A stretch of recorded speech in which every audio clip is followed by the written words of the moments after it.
Fala galera, Free Frames, Igreja Filadélfia Teresópolis, uma honra, recebi o convite agora nessa sexta-feira, para estar ministrando hoje para vocês e através do Aleph e da Leide, que são pessoas que eu amo tanto.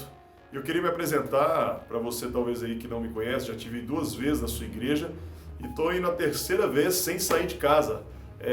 Pandemia, né, gente? A gente vai pregando no Brasil inteiro sem sair de casa. Meu nome é André, sou pastor aqui em Goiânia, sou marido da Cibele, tenho 2 filhas e por 18 anos eu fui um professor de biologia, tem 7 anos que eu não trabalho secularmente e hoje eu sou pastor de uma igreja, supervisor de algumas igrejas do Ministério Luz para os Povos e também líder nacional de jovens da nossa denominação.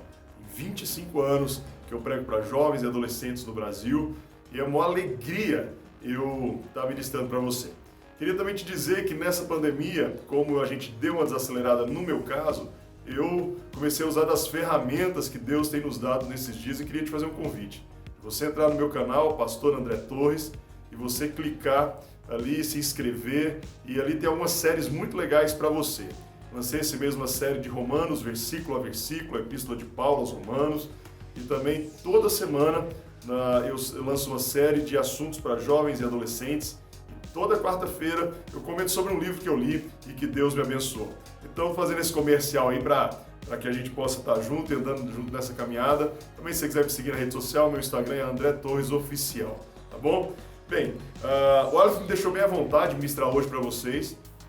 Então, eu queria ler um texto que está em 2 Samuel, capítulo 11, está no verso 1.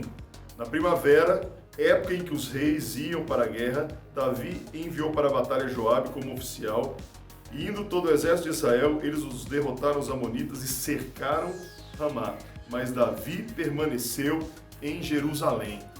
Eu estava fazendo minha devocional, aquele tempo sozinho com Deus, e lendo esse texto. Se você for ler o título dele, é Davi comete adultério. E quando eu comecei a ler 2 Samuel 11, verso 1, fala que era tempo dos reis estarem indo para a guerra. E eu comecei a pensar, cara, se era tempo dos reis estarem para a guerra, o que Davi ficou fazendo no palácio, no quarto dele, assistindo Netflix, né, de Jerusalém, olhando na sacada as mulheres tomando banho, é isso que vai dizer depois, e ele então se sente tentado, e a gente nunca peca, ninguém nunca vai chegar assim e falar assim, eu pequei porque eu vi uma mulher passando na rua pelado, eu vi um menino pelado na rua e eu pequei. Não, primeiro a gente é tentado, o crente não tem que pecar todo dia, o crente é tentado todo dia. Mas se ele alimenta a tentação, aí todo dia o pecado vem e me chama, não é verdade? Já ouviu essa canção? Então, gente, eu queria fazer uma reflexão sobre isso. Primeiro, Davi era um cara muito de Deus, muito de Deus. Por que eu estou te falando isso? Porque essa mensagem eu quero falar sobre o seu propósito. O seu propósito dentro da igreja, para que o Senhor te criou. Então vamos lá, vamos pensar em Davi. Onde começa a história de Davi? Lá atrás, 1 Samuel, quando Deus rejeita o ministério do rei Saul, e Samuel vai atrás de alguém para assumir o reinado. Ele vai na casa de Jessé e Davi não está naquela reunião, naquele primeiro momento, ele está pastoreando as ovelhas. E Deus fala para Samuel que não era aqueles filhos, e pergunta se tem mais um, e tem um lá trabalhando. E Davi tinha uma harpa, e Davi louvava o Senhor, e Davi enfrentava leões, protegia as ovelhas. Quando Davi vem, e ali naquele momento ele é ungido, é uma unção profética sobre a vida dele. Depois ele vai enfrentar Golias, quando todo mundo amarela, ele vai enfrentar Golias, e para mim é um dos versículos mais fortes da Bíblia, quando Golias fala, quem é você para vir contra mim? E Davi se levanta e fala, quem é você, o seu incircunciso filisteu, para vir contra o exército do Deus vivo? Você vem contra mim com espada e lança, eu vou contra você em nome do Senhor dos Exércitos. E o mais louco daquela história de Golias é que Davi, ele só tinha pedra, e quando Golias morre, ele usa a espada do inimigo para matar o inimigo. Então, Deus faz a gente usar cada coisa para cumprir o propósito. Continuando a história, Davi, então, ele assume o reinado e ele sempre foi um cara de guerra. Entenda isso aí. Aí está o primeiro ponto aí para essa noite, para você refletir sobre a sua vida. Davi sempre foi um cara de guerra. Mas, de repente, em determinado momento, ele deixa de ser um cara de guerra. E ele, então, fica no palácio. Era primavera, tempo dos reis estarem em guerra. E ele estava no palácio. Então, o primeiro ponto que eu observo na história de Davi, nesse momento que vem o pecado, e logo após o pecado de adultério com Betseba, ele escreve o Salmo 51, quando lá no verso 10, provavelmente diz lá no comentário, quando o profeta Natan põe o dedo na cara dele e fala, rapaz, foi você que fez isso. Ele fala lá no verso 10, Senhor, cria em mim um coração puro e restaure em mim um espírito inabalável. O primeiro ponto que eu acho é o seguinte, você é protegido pelo propósito da sua vida. O propósito da sua vida te protege. Se você tem um propósito, mergulha nele. Porque enquanto você vai abençoando as pessoas, você vai sendo protegido. Segura essa aí é para a sua vida. O propósito da nossa vida nos protege. Abrindo parênteses aqui, eu gosto de praticar esporte. Você pode ver que eu não sou magro, mas eu gosto de praticar esporte. Você pode rir de mim também, não tem problema. Eu era jogador de futebol, gostava muito de futebol. Há uns anos atrás eu deixei de jogar bola e passei a correr. Sempre gostei muito de correr na praça, no parque. Aqui em Goiânia tem muitos parques bonitos. Mas um dia eu fui participar daquelas corridas de rua. Eu fui participar da maior corrida de rua aqui de Goiânia, 3.000 atletas. E eu percebi que quando eu fui chegando com o meu carro, era 6 da manhã, domingo, é só pra doido o negócio. Tinha um palco com DJ, aquecimento, comida, café, banana, energético, a galera tudo com a camiseta, e é uma tribo assim de corredores. E aquilo foi me motivando, e a gente vai correndo, e a gente cumpre aquele trajeto 5, 10, 20 quilômetros, o que você escolher, né, se você fez a inscrição. E naquele momento você não conhece as pessoas, e às vezes você está numa subida, e a subida é cansativa, e vem alguém e fala assim, continua aí, meu. Continua aí, você vai conseguir. E mesmo aquele cara que você não conhece, ele vai te dando força. E lá no final, todo mundo recebe uma medalha. Eu estou te contando isso porque quando você está no meio de uma galera que tem o mesmo propósito, o propósito te contagia. Essa é a segunda chave. O primeiro, você tem que estar dentro do seu propósito para ele te proteger. O segundo, o propósito, quando você está com a galera, ele te contagia. Para isso você tem um clube de jovens, para você ser contagiado pelo propósito. E terceiro, quando você abandona o seu propósito, você está tendo um grande risco de se esfriar e de desanimar. A Bíblia fala no livro de Salmos que um abismo chama outro abismo a fragor das suas catacumbas. Se a gente fosse apertar a tecla SAP e traduzir esse versículo, é o seguinte, uma desgraça chama outra desgraça. Um abismo chama outro abismo. E é como se há uma fragrância. Então, quando você vai se afastando da galera, você vai ficando uma presa fácil para o inimigo. Você tem que lembrar o que Jesus fez na sua vida, cara. Você lembra o dia que você entregou sua vida para Jesus? Eu lembro o dia que eu entreguei minha vida para Jesus. Eu tinha 8 anos de idade quando eu entreguei minha vida para Jesus. Eu nunca vou esquecer. Eu lembro do culto, eu sinto o cheiro da igreja, eu lembro do que o pastor conversou comigo depois, quando meu pai me levou ao gabinete pastoral. Eu lembro o que Jesus fez na minha vida. Eu lembro também aos 15 anos, quando eu estava no monte orando, e o Espírito Santo veio sobre mim. E aquele profeta começou a revelar coisas do meu futuro. Aquele profeta, ele falou o seguinte, que Deus iria me curar de uma limitação que eu tinha, porque eu estudava muito e não aprendia. E Deus ia me curar de uma timidez. Eu fui um adolescente tímido que não queria pregar, não queria falar na frente, não queria apresentar teatro, eu não queria fazer jogral, nem sei se você sabe o que é jogral, né? Estou ficando velho. Eu não queria participar das competições da escola que tinha que falar. Mas aquele dia o Espírito Santo entra na nossa vida. O Espírito Santo, ele traz um fogo para o nosso chamado. E é isso que eu quero declarar sobre a sua vida. Então, o terceiro princípio, terceira chave disso, é que você precisa entender que você tem que estar dentro do seu propósito, porque senão você fica uma presa fácil para o inimigo. Lá em João capítulo 15, a partir do verso 1, 2, 3, 4 e 5, tem um dos textos mais poderosos do Evangelho de João, mas que muitas vezes nós entendemos errado, porque nós temos uma limitação, às vezes, na interpretação da palavra. Lá a Bíblia diz assim, ó, eu sou a videira verdadeira e meu pai é o agricultor. E todo ramo que estando em mim e não der fruto, ele corta. E todo que dá fruto, ele poda, para que dê mais fruto ainda. Você já está limpo pela palavra que lhes tenho falado. Permaneça em mim e eu permanecerei em você. Nenhum ramo pode dar fruto em si mesmo, se não permanecer na videira. Você também não pode dar fruto, se não permanecer em mim. Quando a gente estuda a Bíblia, o Novo Testamento, cara, ele é feito, a língua original da Bíblia no Novo Testamento é grego. A língua original da Bíblia do Velho Testamento é o hebraico. Alguns livros e citações é o aramaico.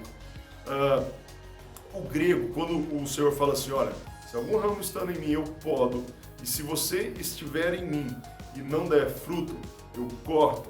O original grego, a palavra é airos. O que é airos? Uma vez eu vou te explicar o que é airos, para você entender onde que eu quero chegar nessa palavra. Aqui em Goiânia, eu teve um tempo, aqui é o Cerrado, Centro-Oeste, em um determinado momento no ano tem plantações de uva rubi, é uma uva grande, gostosa demais.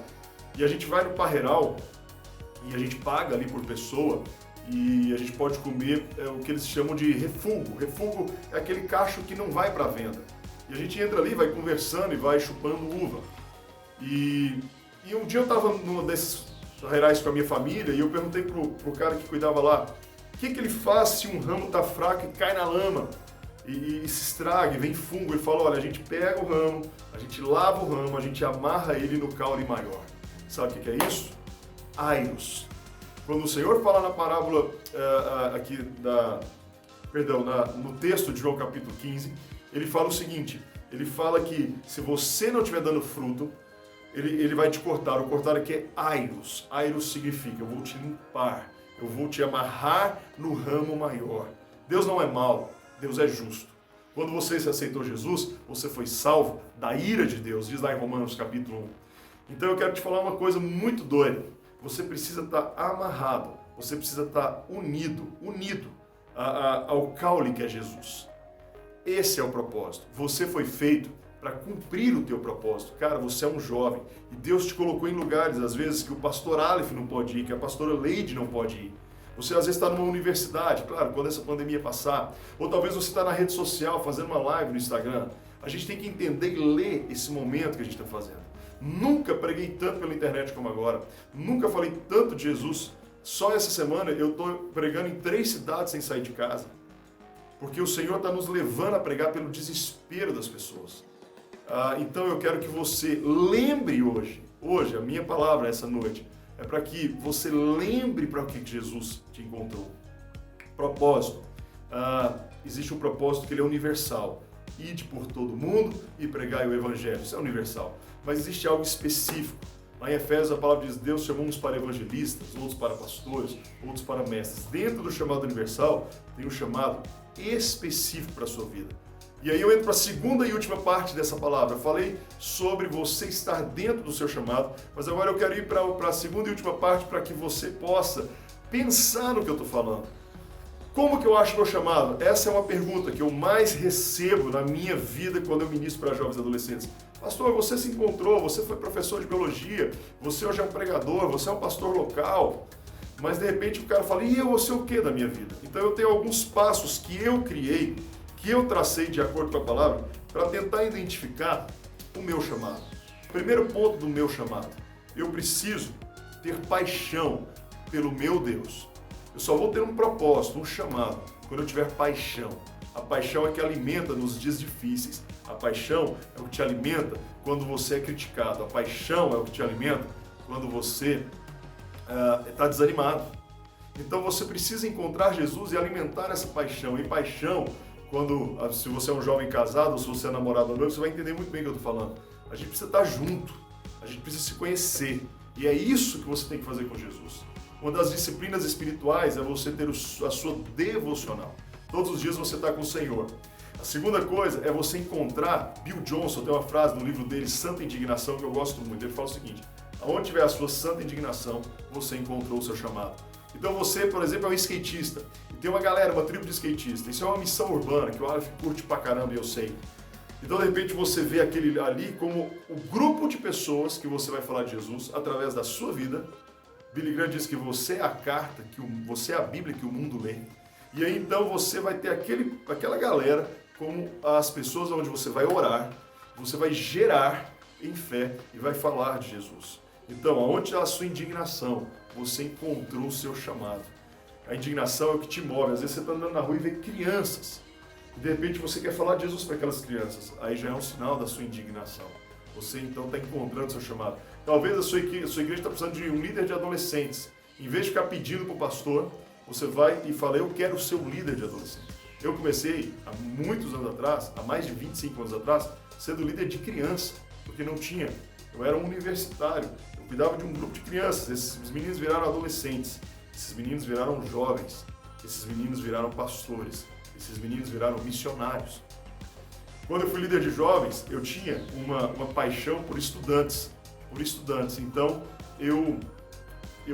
o que eu fiz? Eu fui para uma região mais periférica da cidade e eu conseguia levar os jovens para o curso de pré-vestibular, naquela época não tinha Enem. Porque essa era a minha indignação. Eu acho que você está entendendo onde eu quero chegar. Passaram-se 10, 15 anos, aquela galera que às vezes ficava jogando bola na rua do bairro, que ficava ali na igreja pedindo para fazer um acampamento, ficava ali com a gente nas nossas células. Hoje são advogados, nutricionistas, odontólogos, psicólogos, musicistas, formados em letras, são professores de espanhol. Eu tenho 7 advogados na igreja que foi aquela galera que tinha 13, 14 anos. Então, essa é a santa indignação te move. E a última coisa, cara, eu quero te falar sobre o chamado. O chamado te completa. Quando você encontrar o propósito da sua vida, você não vai ficar em casa sendo primavera e tempo dos reis estar em guerra. Estou voltando lá para o início, porque o chamado te move. O chamado te move, te move, te move, te move. E eu vou te dizer uma coisa, a melhor coisa do chamado é que ele te completa. Se você falar assim, André, você é feliz hoje? Cara, sou feliz. O que você faz? Eu falo de peito aberto, eu sou pastor de uma igreja local.